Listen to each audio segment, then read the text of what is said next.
Good evening, everyone, and welcome to another guided meditation and Dhamma talk. So, we'll start with a period of sitting meditation. Please get in your sitting meditation posture if you aren't already. So, taking a few moments to really carefully check the positioning of your sitting bones, the base of your spine, your legs. Making sure that the base of your body is put in a stable position with no pressure anywhere in particular, so that the pressure is evenly distributed.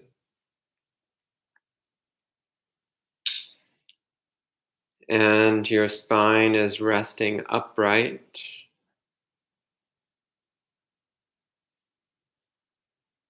with the shoulders back and relaxed. Your hands resting gently together in your lap.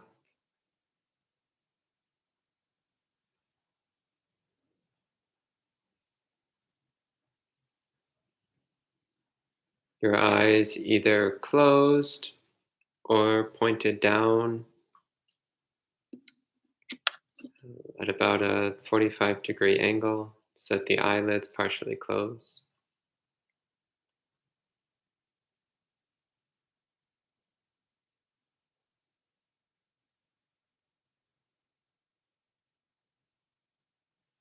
Take a few long, slow, deep breaths.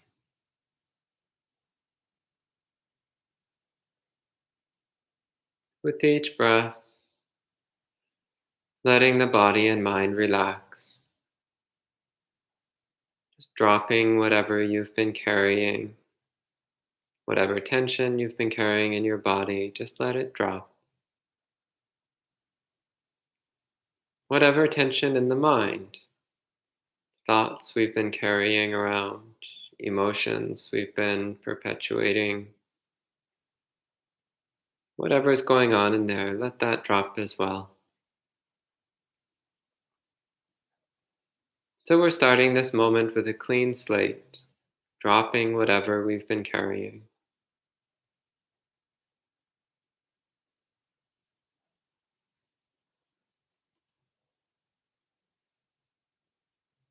And with this clean beginning, we make a resolution to let the body and mind be still,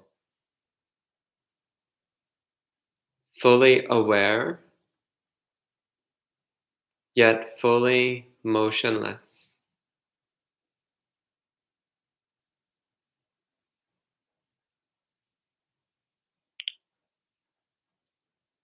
Clearly knowing and completely stable.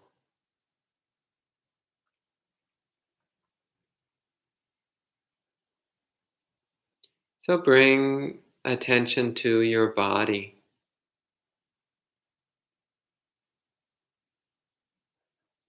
settling the mind at your hands, where they rest together in your lap.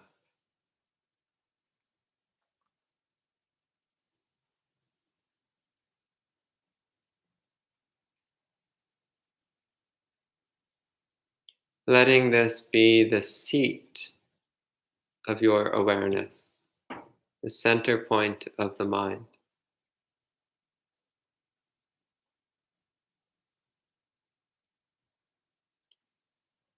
And from this center point, we're still fully aware of the whole sensory domain, fully aware of the entire body, fully aware of sound,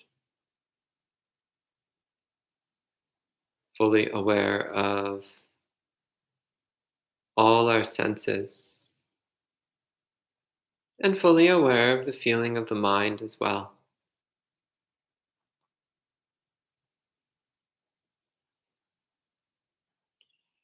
But we keep the mind still, unmoving, centered at the hands, not launching out after anything that appears, not participating in any thoughts, not reacting to any sensations,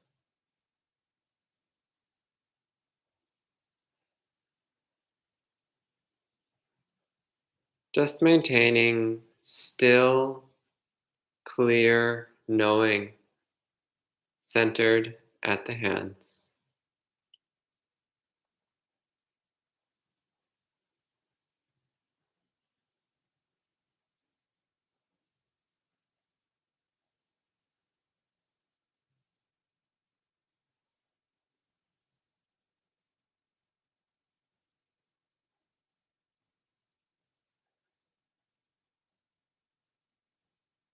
If your mind is hazy, drifting, then as you focus on your hands, you can gently repeat in your mind, focus, focus, focus. Or if your mind is very agitated and restless, then you can gently repeat, relax, relax, relax.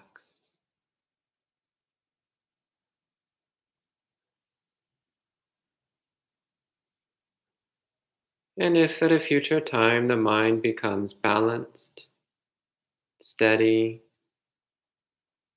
clear, alert, and stable, then you can let the repetition fade away and just remain clearly aware,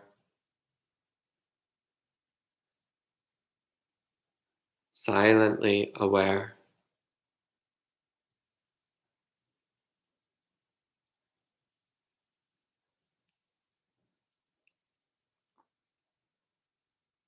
So we'll practice in this way for the next few minutes.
Slowly move your body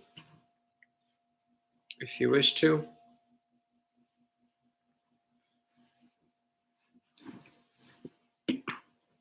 Adjusting your posture.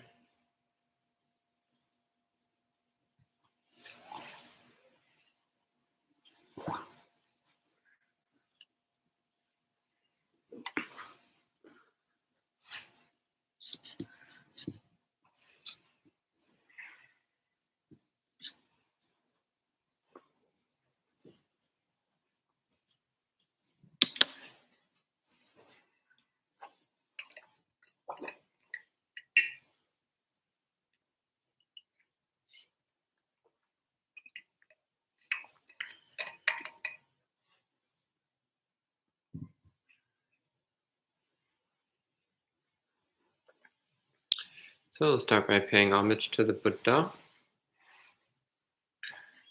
Namo tassa bhagavato arahato samma sambuddhassa. Namo tassa bhagavato arahato samma sambuddhassa. Namo tassa bhagavato arahato samma sambuddhassa. Buddhang dhammang sanghang namassami. So, continuing with a series of talks about meditation practice. So this morning I gave some introductory remarks about generally what meditation is and the concepts of two styles of meditation, so samatha meditation and vipassana meditation, tranquility meditation and insight meditation. And also a third style, which is simultaneous tranquility and insight. And I also spoke a bit about some strategies and overall approaches to planning out how we're going to do our meditation practice. However, I mostly spoke about sitting meditation. So I'd like to start this evening by talking a bit about walking meditation. So it came up during Q&A this morning. Walking meditation is a very important part of any kind of sustainable intensive meditation practice. It's really not so good to just do sitting meditation all the time. If you only do sitting meditation for many hours a day, then one, it's not particularly good for your body. But also it's often not particularly good for one's meditation practice either. If one is doing a lot of sitting meditation and no movement, then the mind sometimes gets into a very dull, hazy state of mind, which can be quite difficult to snap out of, quite difficult to get out of. It can feel very peaceful, but it usually lacks much clarity. It usually lacks alertness. So walking meditation helps to alleviate both of these issues. It helps to alleviate the issue of physical discomfort and also the potential problem of falling into dullness or haziness of mind if one is focused exclusively on sitting practice. Interestingly enough, walking meditation can also be very helpful if the mind is restless. The movement of the body seems to help to satisfy that urge for activity in the mind, which is often the basis of restlessness. So walking meditation can be good both for a dull mind and for an agitated mind, both for a sleepy mind and a restless mind. In both cases, it can be helpful. And walking meditation is spoken about in many places in the suttas. So there's quite a number of suttas where it mentions monks doing walking meditation or talking about benefits of doing walking meditation. So this is something which is well known in Buddhist tradition. So one very important point about walking meditation that surprisingly was actually never told to me at any point during my training. Uh, this is something which really can go a long distance towards making walking meditation much more effective. In walking meditation, your body should be completely still from the waist up, just as still as if you were doing sitting meditation. And your legs, when they move, should move as little as needed. So just moving enough to keep the body walking. So overall, we're trying to still maintain a sense of stillness with the body. We're trying to keep up a sense of motionlessness, even as we're walking back and forth. Another very important point of walking meditation, and this is one that I've been told since the very beginning. Another very important point of walking meditation is to not look around. So keeping your eyes partially open and pointed down at the ground about a 45-degree angle, and not looking around at all. And as we're walking, we're not focusing on any particular site, but keeping your eyes open helps to, well, make sure you don't run into things or get off track. But also it helps to foster an alertness of mind, which is, again, useful to meditation practice. But with walking meditation, one does need to put forth a bit more effort than with sitting. So many people complain, oh, walking meditation doesn't do anything. Walking meditation is just kind of a waste of time between periods of sitting. I hear people say these things surprisingly often. Sometimes even people who have been practicing Buddhism sincerely for years, they still see walking meditation as this kind of pointless waste of time, or just as a little bit of exercise between periods of sitting, or they just see it as something which doesn't work for them. They just say, well, walking meditation doesn't really do anything. And the truth is that if you're not meditating while you're walking, then of course it's not doing anything. If you're not practicing meditation, then you're not doing walking meditation. You're just doing walking agitation, or walking dullness. Just as when you're sitting, it's quite possible to not be doing sitting meditation. You might just be doing sitting agitation or sitting dullness. Which again is not sitting meditation. It's just wasting time in a sitting posture. One of my favorite Ajahn Chah quotes. Somebody asked Ajahn Chah if it was good to just do a bunch of sitting meditation all the time, and Ajahn Chah said, "Well, chickens sit all the time, but you don't see any enlightened chickens, do you?" So the point he was making was that just sitting by itself is not necessarily meditation practice. You can sit all day long, but if you're not cultivating wholesome states of mind, then you're not meditating. You're just sitting like a chicken. Nothing against chickens. Chickens are very sweet living beings. I'm actually quite fond of chickens. But as Ajahn Chah pointed out, you don't see a lot of enlightened chickens in the world. So just sitting is clearly not doing very much. So in sitting meditation, one also needs to apply the proper effort to be alert, to cultivate stillness of mind with alertness of mind. So in the case of samadhi practice, stillness and alertness, alert stillness. And it's the same with walking meditation. If you're just spacing out or thinking about random things or daydreaming as you walk, well, then of course nothing is going to come of that. Of course that's not going to do you any good. But if during walking meditation, you're making an ongoing sincere effort to have sharp, clear awareness of the body and an ongoing effort to restrain the mind from engaging in unnecessary thinking, to restrain the mind from chasing after sensations, then you can actually get surprisingly strong samadhi from walking back and forth. And of course, it's not going to be as strong of samadhi as when you do sitting meditation. The motion of the body also tends to move the mind a bit.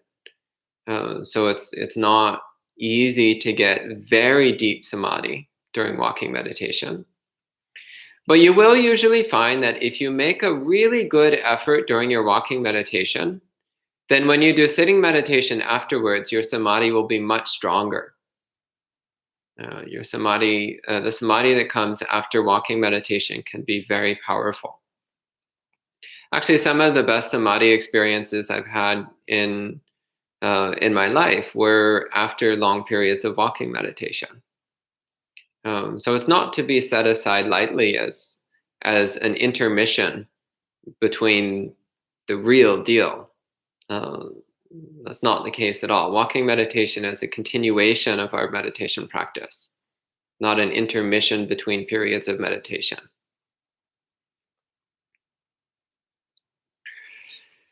The other thing that you'll notice if you use the techniques that I mentioned earlier, so in particular, making the body be as still as possible as you're walking.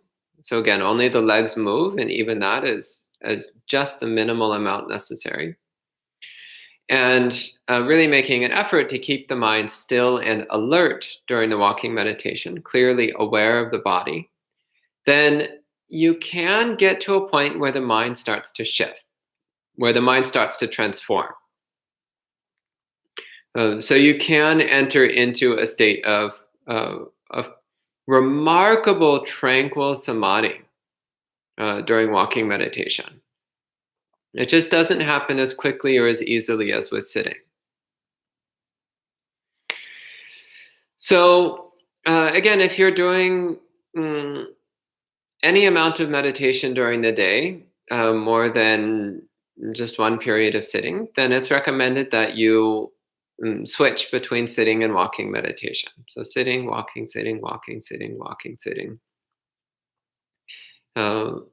This usually gets much better results. Also, some people, they find that they have a very difficult time with tranquilizing the mind during sitting meditation. They often find that they have a lot of restless thoughts during sitting meditation. If instead they do walking meditation, often they get better results. Or to first do walking meditation for a few minutes or even many minutes before doing sitting. Again, often gets better results than just going directly to sitting meditation. So if you're not much familiar with walking meditation, I really highly recommend familiarize yourself with it. Get some practice with it. The style of walking that I've personally had the most benefit from is to pick a straight path, roughly 20 to 30 paces long, to walk at a speed a bit slower than a normal walking speed. So starting on one end, walking a bit slower than a normal speed to the other end, then pause for a few seconds and just practice standing meditation.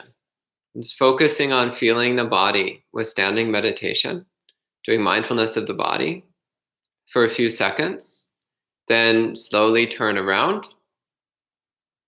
And again, stand still for a few seconds doing standing meditation, and then slowly walk back to the other side and repeat.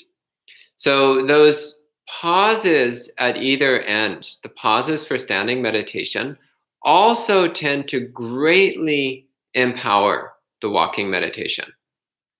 So I've seen over the years, I've seen people do lots of wild and wacky and weird things during walking meditation. One which always surprises me when I see it, even though I should be used to it by now, is some people they walk very quickly, but when they get to one end, they just immediately swing around and start zipping back, and swing around and zip back, swing around and zip back. And this style of walking tends to generate agitation rather than serenity. So make sure that when you get to the end of your walking path, that you stop, practice standing meditation for a few moments, then slowly turn around, pause, then walk back. So not doing anything rapid or sharp, not doing any sharp movements or sudden movements during your walking meditation, but to do everything deliberately, attentively. This helps tremendously. And you might actually find that you spend quite a bit of time with the standing meditation at either end, and that's fine. It's really about doing what works, doing what benefits the development of samadhi, the benefit of tranquility of mind, alertness of mind. And it's also possible to do insight meditation during walking, just as it's possible to do samadhi practice during walking. But I think I'll save that for tomorrow or the next day when I talk about insight practice. Today I'd like to stay focused on the theme of samadhi. I spoke a bit about samadhi this morning, but I'd like to carry on with that theme. So samadhi, as I mentioned this morning, one way of translating the word samadhi is unification of mind. So normally our mind is wandering around all over the place. It's jumping from object to object, from sensation to thought to dullness. It's moving all over the place. But in samadhi practice, we're trying to unify the mind so that the mind is fully together. The mind is not dispersed or scattered at all. So we're cultivating a still, stable, alert mind. And whatever happens, whatever comes up, there is awareness of it, but we don't launch out towards it. And this is where samadhi practice starts to become very interesting, because as you closely watch your mind moment to moment, you'll notice that as soon as a sensation appears, there's often an impulse to move towards it. And that impulse can feel so strong that at times it seems irresistible. In fact, often we just go with it without even recognizing the existence of the impulse. Suddenly we're wrapped up in a thought, or we're fixating on a sensation that we like or dislike. And we don't even recognize that there was an impulse there in the first place. We just immediately launch out after whatever object has appeared. We drop our meditation object and launch out after whatever random thing has appeared. But if you pay close attention to your mind, you'll recognize that before the launching out, there's an impulse that appears. There's this powerful, almost physical urge in the mind, this urge to react, this urge to get involved. So it's important to recognize that impulse and to watch it without being pushed by it, to watch it without being compelled by it. If you can see it clearly as it arises, then the impulse will not have its compulsive power. It's only when we don't see it, when we don't recognize it, that we're pushed along by it. So there's a famous Western monk, Bhante Rahula. And one of his standard tropes is he would say, "Why do you think you get lost in thoughts?" And his answer is, "Because you didn't see them coming." And I actually always found this kind of annoying because I was like, well, that's kind of dumb. What do you mean because you didn't see them coming?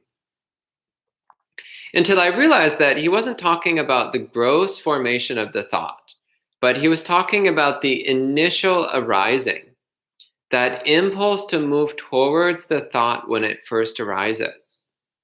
When we don't see that, when we don't see the initial arising of the thought and the initial impulse, compulsion to move towards the thought, then we're just going to blindly follow our instincts. And our instinct is to get involved in whatever appears. So it seems like one moment everything's fine and we're practicing samadhi. Realistically, we're probably practicing dullness, but we think we're practicing samadhi and everything's going fine.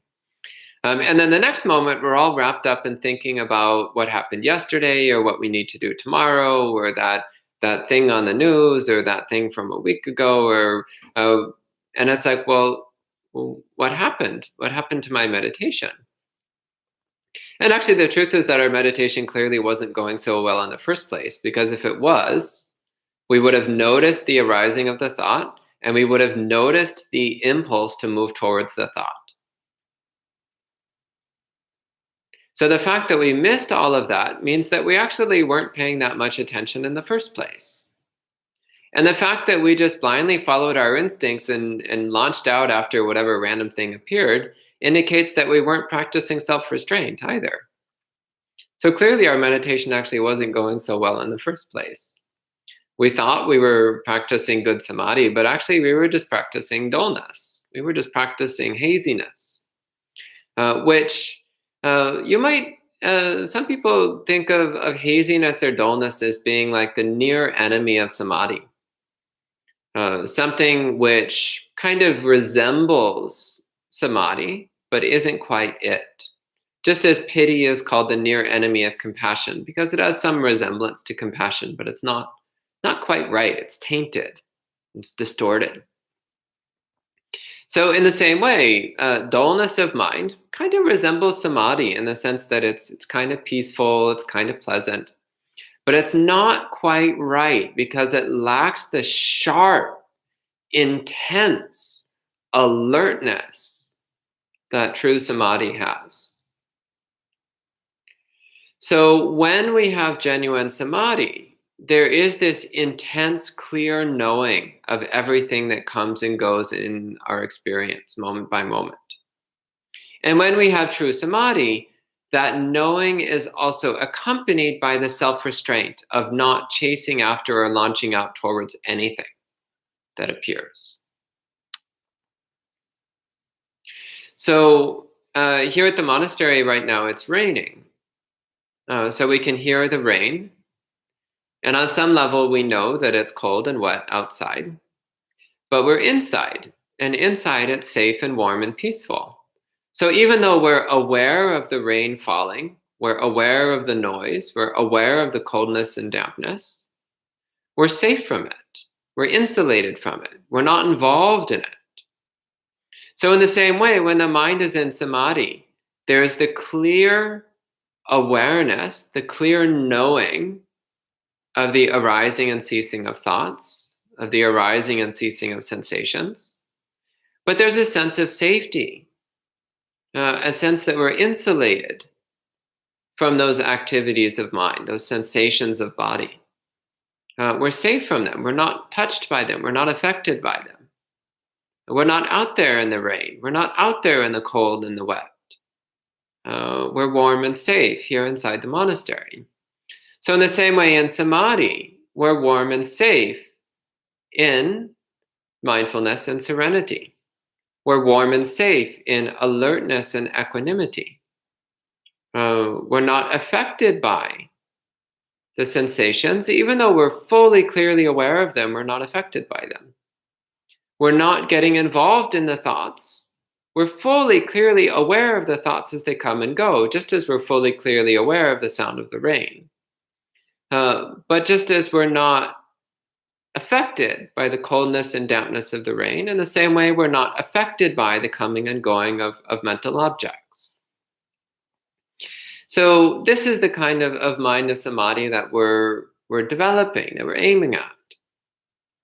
And to be honest, I always wonder how much to actually say about samadhi, because realistically, I already said everything I needed to say when I just said to be alert and still, because that's actually it. Just be alert and still. And samadhi grows on its own. The problem is all the excuses we make to not be alert and not be still. The problem is our habits of not being alert, our habits of not being still. The problem is that we don't even recognize our habits of non-alertness and non-stillness.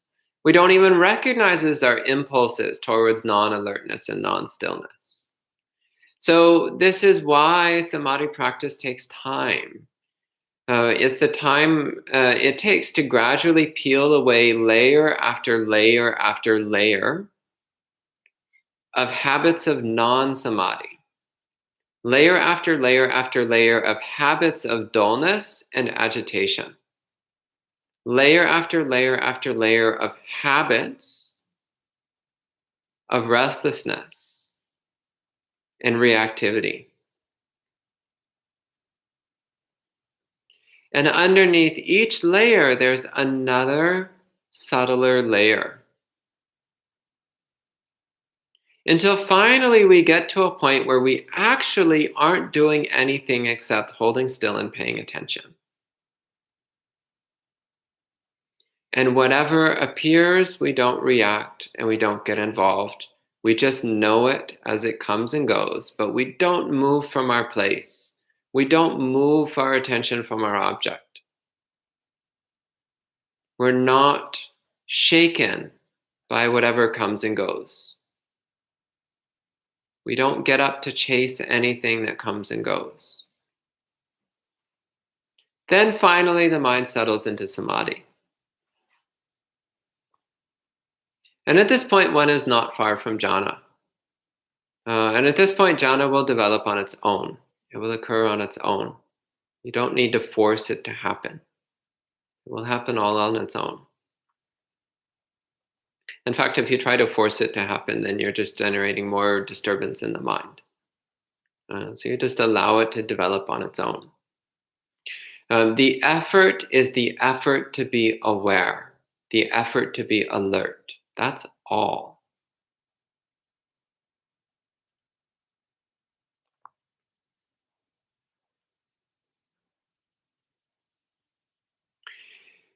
There is an exception to that, but it's a slightly more advanced technique, and I'm always a little bit hesitant to talk about it, because if it's taken in the wrong way, it just stirs up more agitation and grasping in the mind. But I'm going to mention it anyway, because it can be a very useful way of developing samadhi.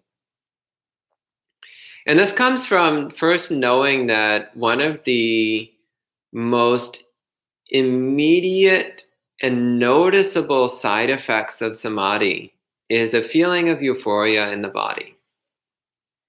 And this is the most unmistakable characteristic of first jhana, the first stage of jhana, is an intense euphoria.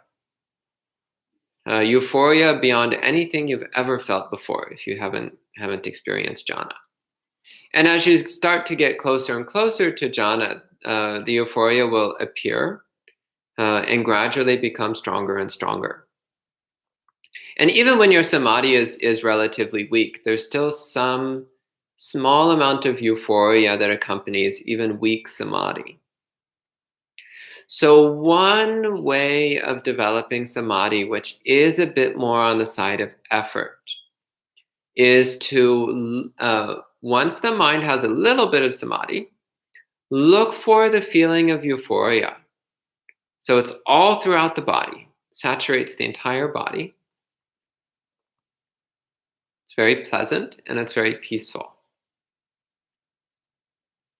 So look for that feeling of euphoria. It's already there. I mean, just thinking about it, I feel it. I just turn my attention towards the thought of it and I can feel it in the body. It's always here.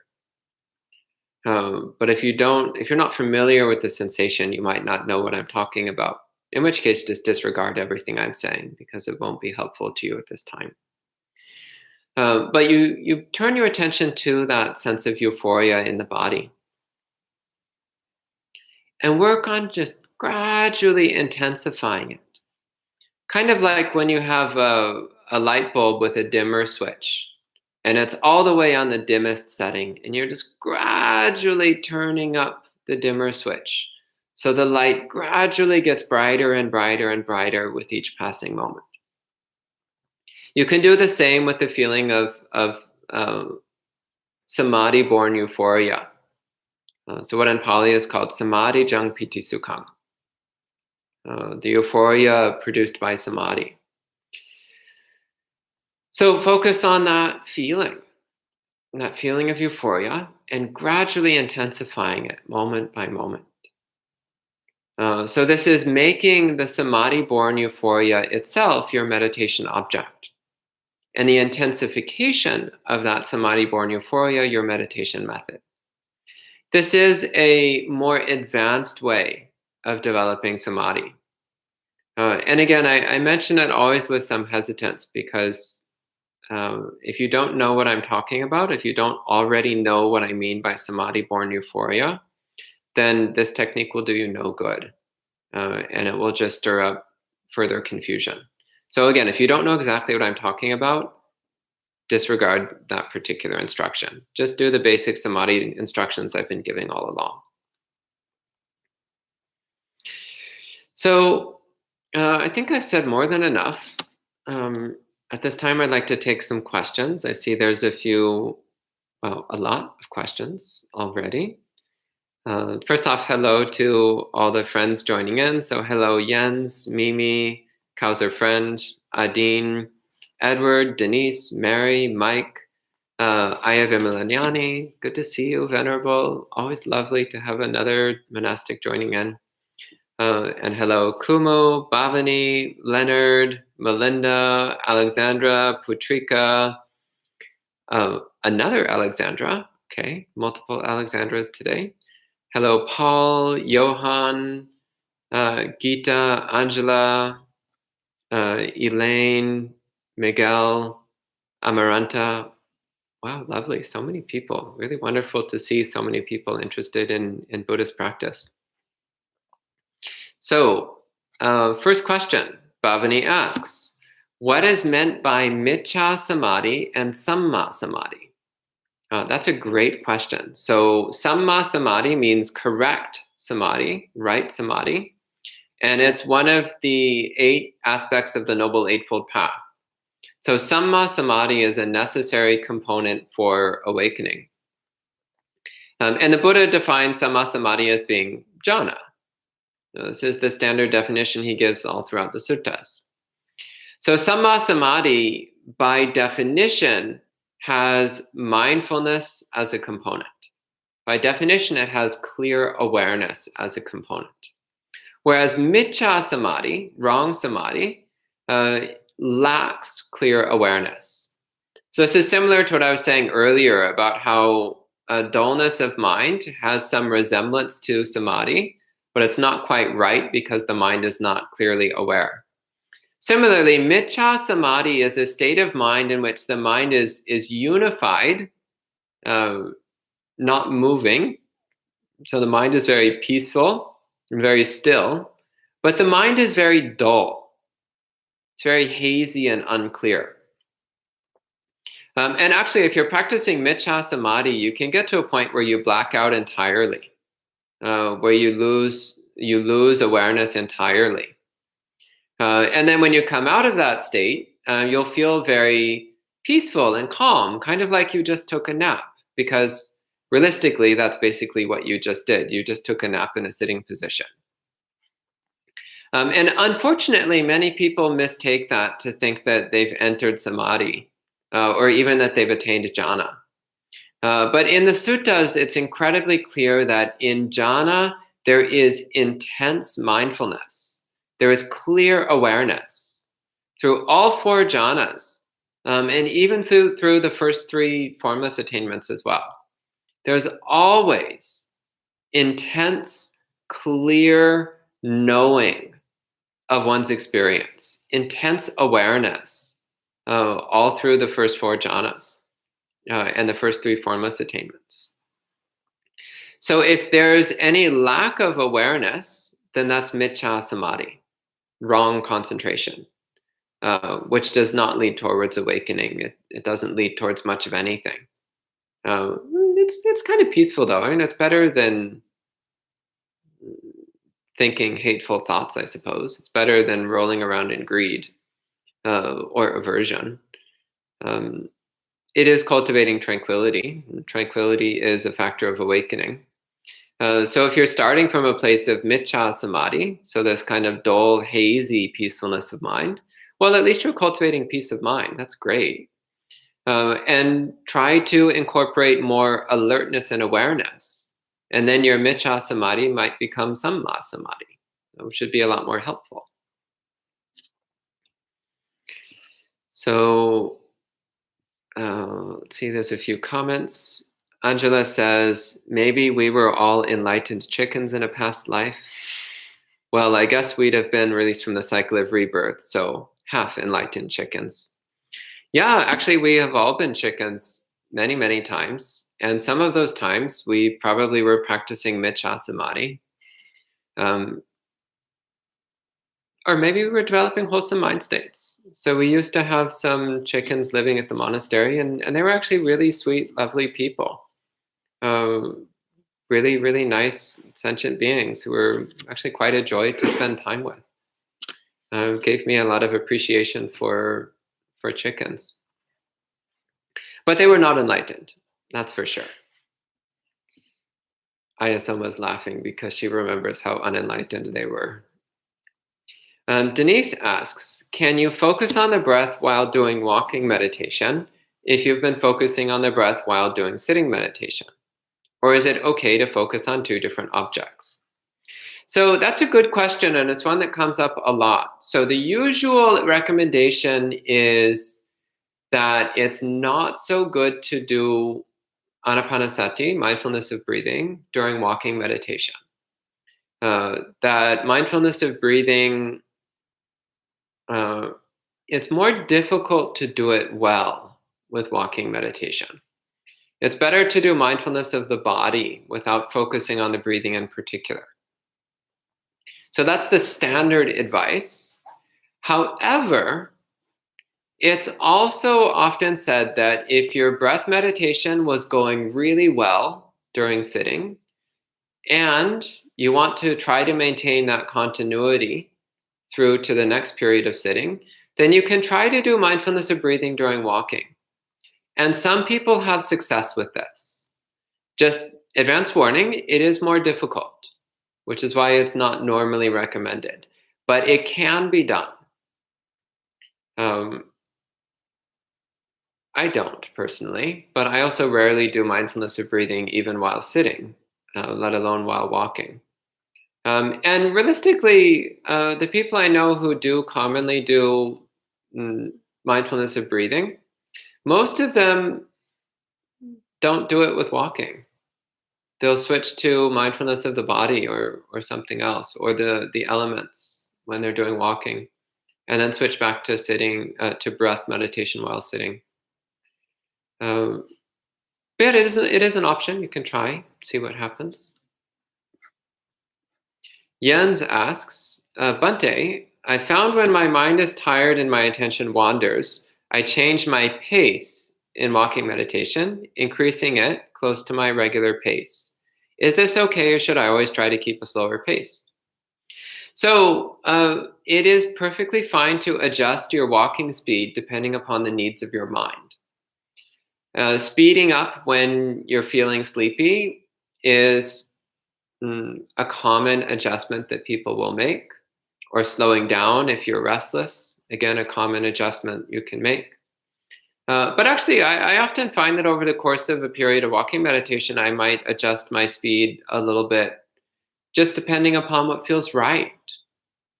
Sometimes if the walking meditation is going really peacefully and my mind is getting very peaceful, then sometimes I'll slow down because that seems to enhance the peacefulness. And other times walking a little faster can seem to perk up the mind, inspire the mind to be a bit more attentive. So it's perfectly fine to adjust your walking speed during the course of the meditation and pay attention, see what happens. This is really the gold standard of meditation practice. Pay attention and see what happens. That's how you learn. Try something new, pay attention and see what happens. Make some slight adjustment, pay attention and see what happens. This is how you learn. Then Elaine asks, your thoughts on noting during walking, i.e. walking left, lifting heel, lifting footing, raising leg, etc., etc. That can be okay, especially if you have a very restless mind. Since I normally walk a bit faster, the extremely detailed noting that you're listing is normally much too slow for me. That only really works if you're walking very slowly.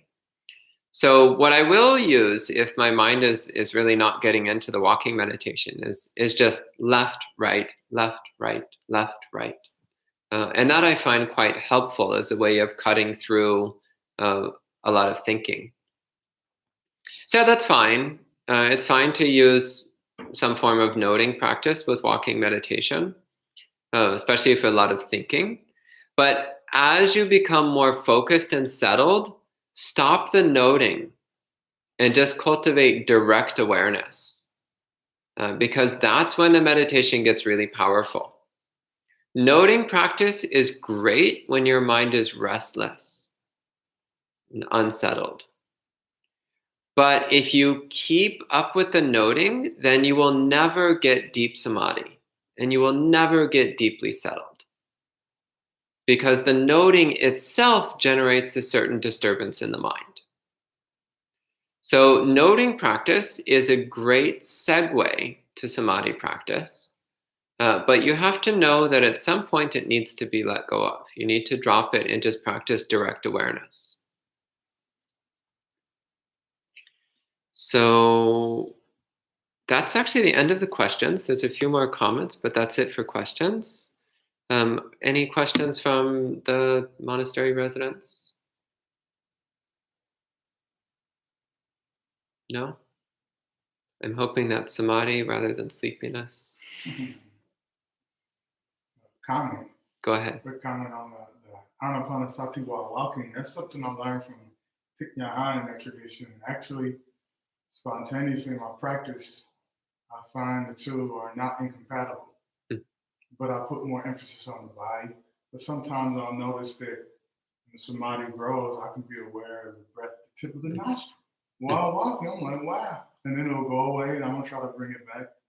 And it just comes and goes in concerto with the body. The sensation is mostly in my feet. So the best way for me to do that, though, is syncing the steps with the breath. Yeah, so Venerable Dongdai Min was just mentioning that he's had success with walking meditation and breath meditation in conjunction. Yeah, and he also mentioned the practice of synchronizing your breaths with your steps. So that necessitates either walking very slowly or breathing very rapidly. So if you do want to synchronize breathing with walking, I recommend walking slowly rather than breathing rapidly. But that is a way of helping to join together breath meditation and walking meditation. So Adin says, first he has a chicken emoji, then he says, I've never been advised to focus on my hands during meditation. Oh. I'm glad that you learned something new today then.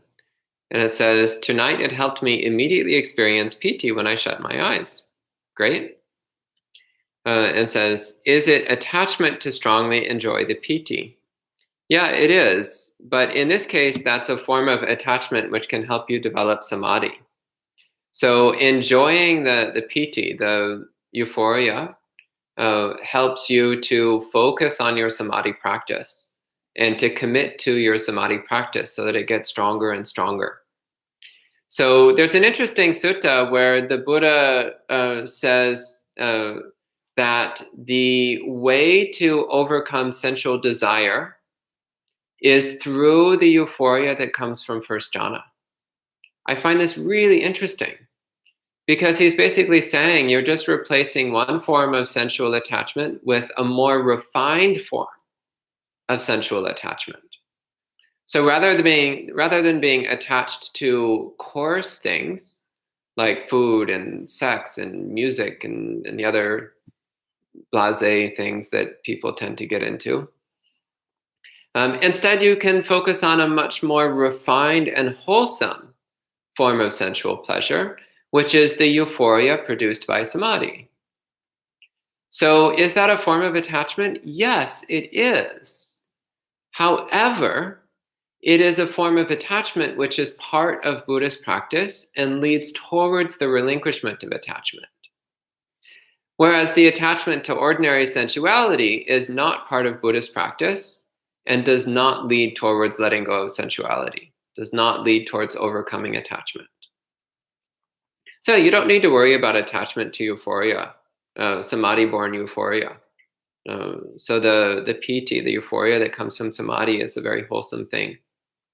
And cultivating an appreciation for it, an enjoyment of it, will help bring you closer to jhana and will also weaken your attachment to worldly pleasures. Kazer friend asks, what you said about using euphoria to deepen samadhi reminds me of the second part of the Anapanasati Sutta, breathing sensitive to feelings. Is this what it talks about? So I'd rather not get into talking in detail about the 16th step Anapanasati meditation because that is more time than I have right now. But yeah, during the Anapanasati instructions, the Buddha does talk about deepening one's enjoyment while breathing in and while breathing out. And yes, I do think that's what he's talking about. He's talking about building up the samadhi jang piti sukhang, the samadhi-born euphoria, building it up with each breath. So this is a very potent way of using mindfulness of breathing. With each breath in, building up the samadhi-born euphoria. With each breath out, building up the samadhi-born euphoria. In this way, if you're a breath meditator, which once again, I'm usually not, if you're a breath meditator, this can be a way of accelerating the deepening of samadhi. So that's the last question. Anything else?